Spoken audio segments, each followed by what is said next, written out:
Children of helicopter parents, what is the most insane rule you had to follow? I realized my mom was crazy when she handcuffed me to my bed for 3 months. 7 years have passed since, and my siblings and I have all developed multiple mental disorders from the way that she treated us. I began to learn that my mother was out of her mind when I was around 13. I had a tiny cyst on my face that looked like a pimple beneath the skin. We had gone to the doctor to get it checked out and they said it was fine and there was no reason to get it removed unless I wanted to for cosmetic reasons. I didn't want to, but my mom did.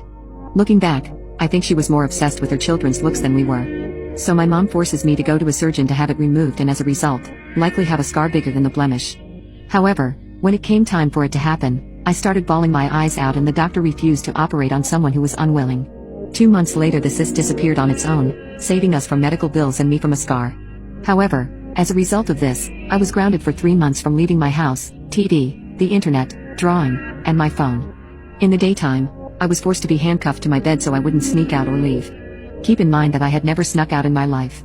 This was miserable and crippling. One day my mom caught me reading my books in my room, which she never said I couldn't, and decided to take them too. She basically wanted me to sit in my room all day and do nothing. I wasn't allowed to sleep during the day either.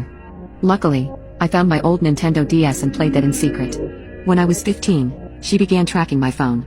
It didn't matter where I went or for how long, she was tracking it and would frequently text me and ask me where I was to see if I was lying.